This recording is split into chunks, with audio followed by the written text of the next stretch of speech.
Welcome to TNPSC லட்சிய விதைகள் channel. இன்னைக்கு இந்த வீடியோவில் நம்ம என்ன பார்க்க போகிறோம் அப்படின்னா, இஓ எக்ஸாம் 4ஓட 2017ஆம் ஆண்டு நடந்த தமிழ் ப்ரீவியஸ் இயர் கொஸ்டின் தான் நம்ம பார்க்க போகிறோம். நம்ம ஆல்ரெடி சொல்லியிருந்தோம் என்ன அப்படின்னா, டெய்லியுமே 25 கொஸ்டின்ஸ் வந்து குரு 4 முடிகிற வரைக்கும் நம்ம அப்டேட் பண்ணுறோம் அப்படிங்கிறத சொல்லியிருந்தோம். அதன் அடிப்படையில் 1850 கொஸ்டின்ஸ் வந்து இது வரைக்கும் நம்ம அப்டேட் பண்ணிட்டோம். இது வரைக்கும் யாரும் பார்க்கல அப்படின்னா பாருங்கள், லிங்க் டிஸ்கிரிப்ஷனில் தரேன். இன்றைக்கி வந்து ஒரு 25 கொஸ்டின்ஸ் பார்ப்போம்.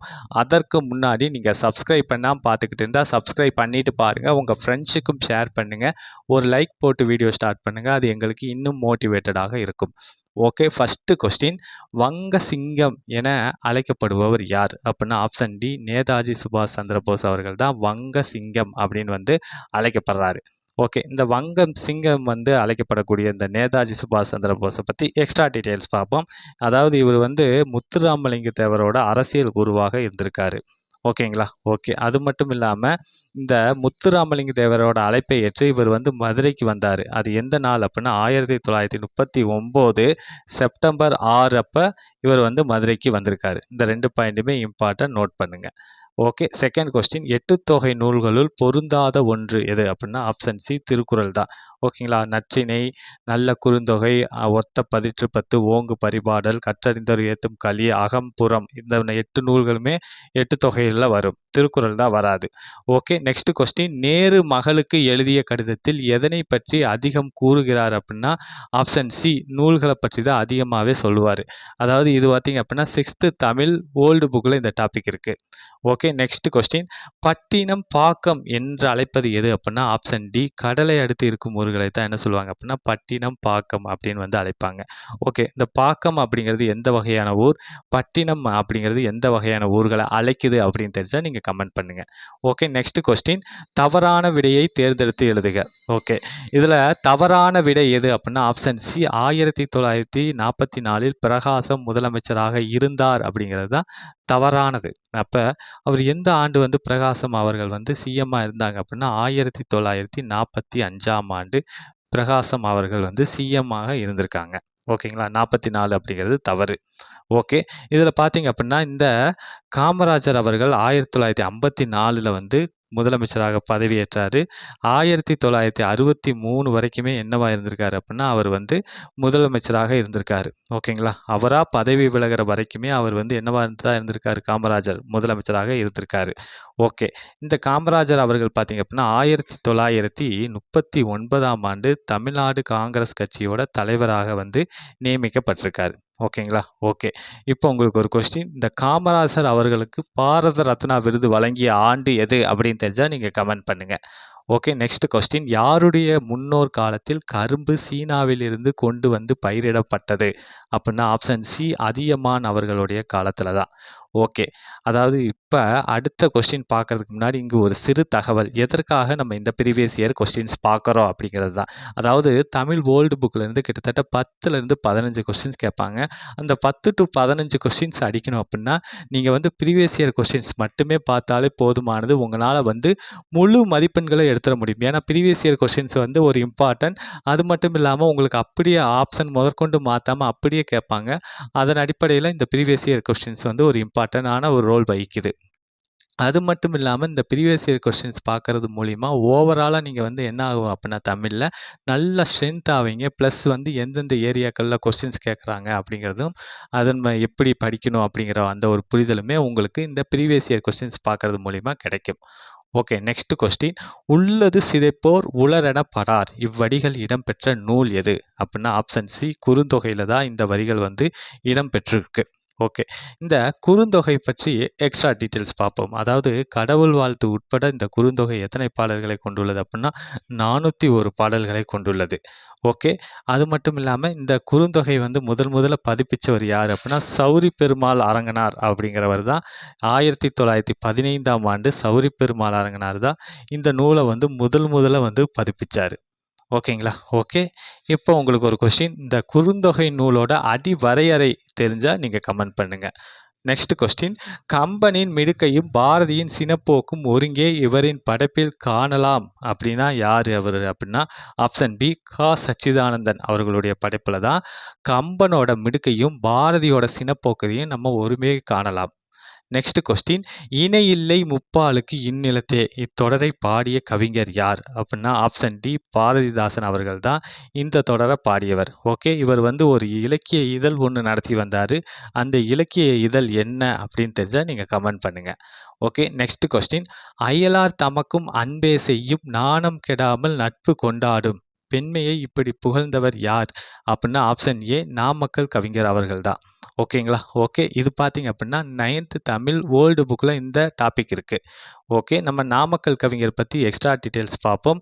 அதாவது பார்த்தீங்க அப்படின்னா தமிழகத்தோட முதல் அரசவை கவிஞர் யார் அப்படின்னு பார்த்தீங்கன்னா இந்த நாமக்கல் கவிஞர் அவர்கள் தான். ஓகேங்களா? இவர் வந்து காந்திய சிந்தனைகளை கொண்ட பாடல்களை பரப்பியதுனால இவர் என்ன சொல்லுவாங்க அப்படின்னா காந்திய கவிஞர் அப்படின்னு வந்து சொல்லுவாங்க. இவர் எழுதிய நூல்கள்லாம் என்னென்ன அப்படின்னா மலை கல்லன் அப்படிங்கிற அந்த ஒரு நூல் எழுதியிருப்பார். அதற்கு அடுத்து என் கதை அப்படிங்கிற நூல் எழுதியிருப்பார். இந்த என் கதை அப்படிங்கிறது இவருடைய சுயசரித நூல். அடுத்து வந்து சங்கொலி அப்படிங்கிற அந்த ஒரு நூல், அப்புறம் நாமக்கல் கவிஞர் பாடல்கள், இதெல்லாமே இந்த நாமக்கல் கவிஞர் அவர்கள் எழுதிய நூல்கள் தான். ஓகே, நெக்ஸ்ட் கொஸ்டின், நடுவண் அரசு எந்தாம் ஆண்டு பெரியாரின் உருவம் பொறித்த அஞ்சல் தலையை வந்து வெளியிட்டது அப்படின்னா ஆப்ஷன் சி 1978ஆம் ஆண்டு தான் நடுவண் அரசு வந்து பெரியாரோட அந்த உருவம் பொறிச்ச அஞ்சல் தலையை வந்து வெளியிட்டுச்சு. ஓகே, இந்த பெரியாரை பற்றி நம்ம எக்ஸ்ட்ரா டீட்டெயில்ஸ் பார்ப்போம். இந்த பெரியார் வந்து சுயமரியாதை இயக்கத்தை தோற்றுவித்த ஆண்டு 1925ஆம் ஆண்டு. ஓகே, இவருக்கு வந்து பெரியாரை வந்து சென்னையில் நடந்த பெண்கள் மாநாட்டில் வந்து பெரியார் அப்படிங்கிற அந்த ஒரு பட்டம் வழங்கப்பட்டது. 1938 நவம்பர் 13ஆம் நாள் தான் இவருக்கு வந்து இந்த பட்டம் வந்து வழங்கப்பட்டது.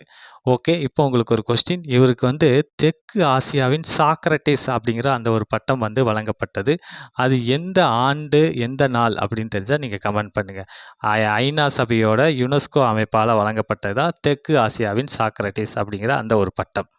ஓகே, நெக்ஸ்ட் கொஸ்டின், 4ஆம் தமிழ் சங்கத்தை தோற்றுவித்தவர் யார் அப்படின்னா ஆப்ஷன் ஏ பாண்டித்துரையார் அவர்கள் தான் 4ஆம் தமிழ் சங்கத்தை வந்து தோற்றுவித்தவர்.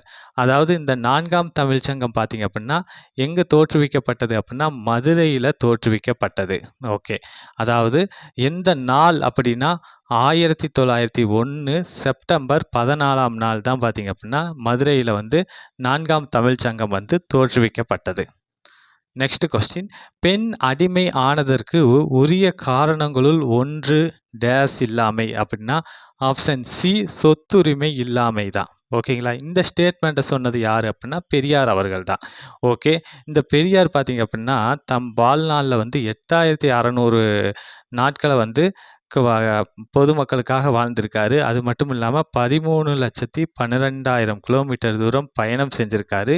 10,700 கூட்டங்கள் அவர் கூட்டியிருக்காரு. அதில் பார்த்தீங்க அப்படின்னா 21,400 மணி நேரம் வந்து பேசியிருக்காரு. ஓகேங்களா? எவ்வளோ பெரிய புரட்சி செய்தவர் தான் பெரியார் அவர்கள்.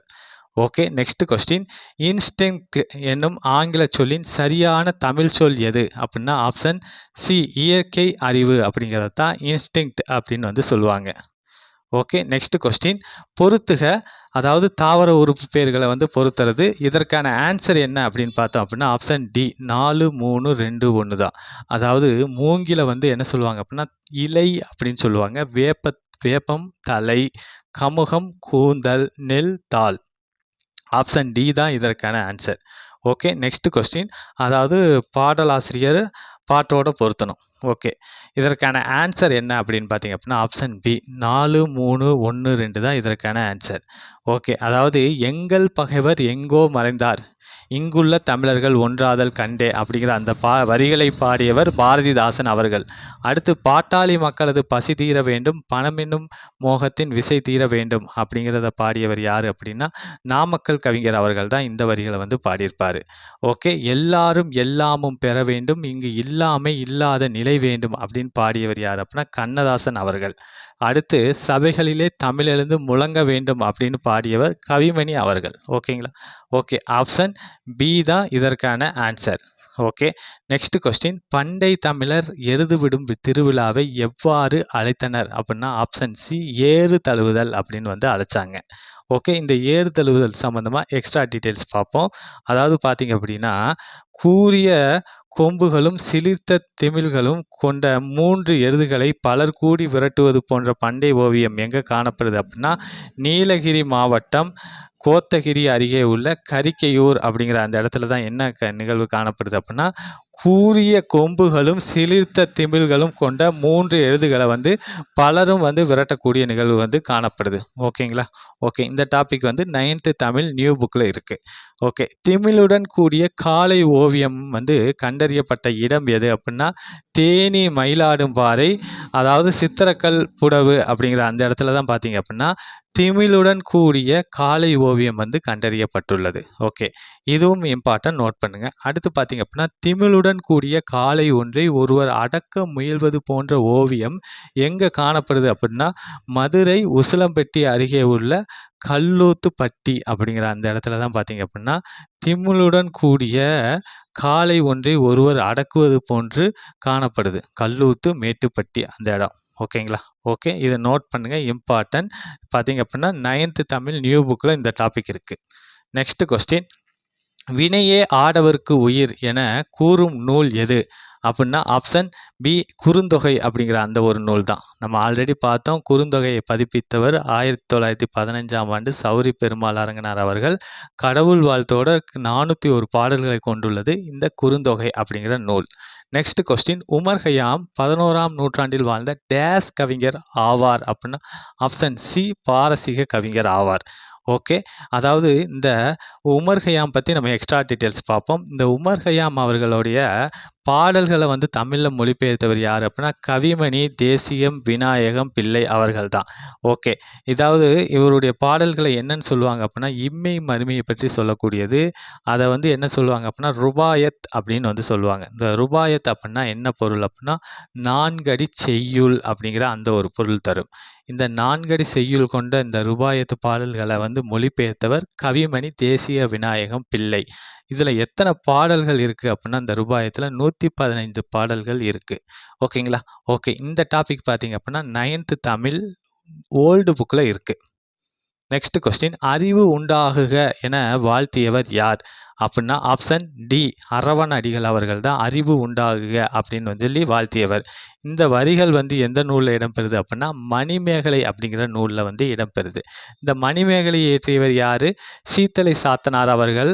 அது மட்டும் இல்லாமல் இந்த சீத்தலை சாத்தனார்கள் பார்த்து இந்த நூலை வந்து மணிமேகலை துறவு அப்படின்னு சொல்லுவாங்க. ஓகேங்களா? ஓகே, மணிமேகலை துறவு அப்படின்னு வந்து இந்த நூலை வந்து சொல்லுவாங்க.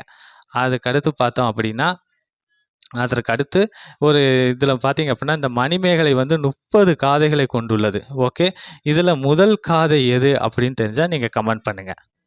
ஓகே, நெக்ஸ்ட் கொஸ்டின், உலக மொழிக்கெல்லாம் தாய்மொழி தமிழாகத்தான் இருக்குத்தல் வேண்டும் என்ற மொழியியல் அறிஞர் யார் அப்படின்னா, ஆப்ஷன் பி நோம் சாம் சுசு கி அப்படிங்கிறவர் தான். அதாவது நோம் சாம் சுகி அப்படிங்கிறவர் தான் உலக மொழிக்கெல்லாம் தாய்மொழி தமிழாகத்தான் இருத்தல் வேண்டும் அப்படின்னு சொன்னவர். ஓகே, நெக்ஸ்ட் கொஸ்டின், தமிழரசி குறவஞ்சியை இயற்றியவர் யார் அப்படின்னா, ஆப்ஷன் டி வரத நஞ்சைய பிள்ளை அவர்கள் தான் தமிழரசி குறவஞ்சி அப்படிங்கிற அந்த ஒரு நூலை வந்து இயற்றியவர். ஓகே, இந்த தமிழரசி குறவஞ்சியை வந்து யாருடைய வேண்டுகோளுக்கு இணங்க வரத நஞ்சைய பிள்ளை அவர்கள் இயற்றினார் அப்படின்னா, தமிழவேல் உமா மகேஸ்வரனார் அவர்களுடைய வேண்டுகோளுக்கு இணங்கத்தான் என்ன பண்ணியிருப்பார் அப்படின்னா இயற்றப்பட்டிருக்கும் இந்த நூல். ஓகேங்களா? ஓகே, அது மட்டும் இல்லாமல் இந்த நூலை வந்து அவர் எங்கே அரங்கேற்றியிருப்பார் அப்படின்னா, கரந்தை தமிழ் சங்கத்தில் தான் இவர் வந்து அரங்கேற்றியிருப்பார். அதாவது வரத நஞ்சைய பிள்ளை அவர்கள். ஓகே, அது மட்டும் இல்லாமல் இந்த கரந்தை தமிழ் சங்கம் வந்து இவரை ஒரு சிறப்பு பெயரால் சிறப்பிச்சிருக்கு வரத நஞ்சைய பிள்ளை அவர்களை. என்ன சிறப்பு பெயர் அப்படின்னா, ஆசிரியர் அப்படிங்கிற அந்த ஒரு சிறப்பு பெயராலும் இவரை வந்து சிறப்பிச்சிருக்கு. இவருக்கு வழங்கக்கூடிய பட்டம் என்ன அப்படின்னா, புலவரேறு அப்படிங்கிறதா இவருக்கு வழங்கக்கூடிய பட்டம். ஓகேங்களா? ஓகே, இதெல்லாமே பார்த்தீங்க அப்படின்னா 11th தமிழ் ஓல்டு புக்கில் இருக்குது, இம்பார்ட்டன்ட், நோட் பண்ணுங்கள். ஓகே, நெக்ஸ்ட் கொஸ்டின், தீப்பிலி எந்திரம் பந்தல் வருத்த இவ்வரிகள் இடம்பெற்றுள்ள நூல் எது அப்படின்னா, ஆப்ஷன் சி பதிற்று 10 அப்படிங்கிற அந்த ஒரு நூலில் தான் இந்த வரிகள் வந்து இடம்பெற்றிருக்கு. அதாவது இந்த பதிற்று 10 அப்படிங்கிறது பார்த்தீங்க அப்படின்னா சேர மன்னர்களை பற்றி சொல்லக்கூடியது. சேர மன்னர்கள் 10 பேரோட சிறப்பை பற்றி சொல்கிறக்கூடியதான் இந்த பதிற்று 10 அப்படிங்கிற அந்த ஒரு நூல். இது பார்த்தீங்க அப்படின்னா இந்த நூலில் வந்து முதல் 10ம் இறுதி 10ம் என்ன பண்ணல, நமக்கு கிடைக்கல. மிச்சம் 2லேருந்து 9 வரைக்கும் தான் நமக்கு கிடைச்சிருக்கு. ஓகே, இது பார்த்தீங்க அப்படின்னா 8 தொகையில் அமைந்த நூல்களுள் ஒன்று தான் இந்த பதிற்று 10 அப்படிங்கிற நூல். Okay, next question. நீ மீண்டும் தோன்றிய பாரதியடா என்று கல்யாண சுந்தரத்தை பாராட்டியவர் யார் அப்படின்னா ஆப்ஷன் டி தோழர் ஜீவானந்தம் அவர்கள் தான் நீ மீண்டும் தோன்றிய பாரதியடா அப்படின்னு சொல்லி கல்யாண சுந்தரத்தை வந்து பாராட்டியிருப்பார். Okay, next question. தேசியம் காத்த செம்மல் என்று பாராட்டப்பெற்றவர் யார் அப்படின்னா ஆப்ஷன் டி முத்துராமலிங்க தேவர் அவர்கள் தான். இந்த ஸ்டேட்மெண்ட்டை சொன்னவர் யார் அப்படின்னா இந்த முத்துராமலிங்க தேவரை நோக்கி திருவிக அவர்கள் தான் இந்த ஸ்டேட்மெண்ட்டை வந்து சொல்லியிருப்பார். ஓகே, இந்த முத்துராமலிங்க தேவரை பற்றி எக்ஸ்ட்ரா டீட்டெயில்ஸ் பார்ப்போம். அதாவது குற்றப்பரம்பரை எதிர்ப்பு மாநாடு அப்படின்னு சொல்லி ஒரு மாநாட்டை வந்து 1934 மே 12, 13 வந்து தேவர் அவர்கள் நடத்தியிருப்பார். அதோட விளைவாக 1948ஆம் ஆண்டு அந்த சட்டம் வந்து நீக்கப்பட்டிருக்கு. ஓகேங்களா? ஓகே, இப்போ உங்களுக்கு ஒரு கொஸ்டின். அதாவது பார்த்தீங்க அப்படின்னா இந்த முத்துராமலிங்க தேவருக்கு நடுவண் அரசு வந்து அஞ்சல் தலை வெளியிட்ட ஆண்டு எது அப்படின்னு தெரிஞ்சால் நீங்கள் கமெண்ட் பண்ணுங்கள். ஓகேங்களா? ஓகே, இவருடைய அரசியல் கூறு யார் அப்படின்னா நேதாஜி அவர்கள் தான். நேதாஜி அவர்கள் வந்து இவருடைய அழைப்பை ஏற்று எப்போ வந்திருப்பார் அப்படின்னா 1939 செப்டம்பர் 6ஆம் தேதி மதுரைக்கு வந்திருப்பார். ஓகே, நம்ம ஒரு 25 கொஸ்டின்ஸ் பார்த்துட்டோம். மீண்டும் அடுத்த வீடியோவில் சந்திப்போம். தேங்க்யூ.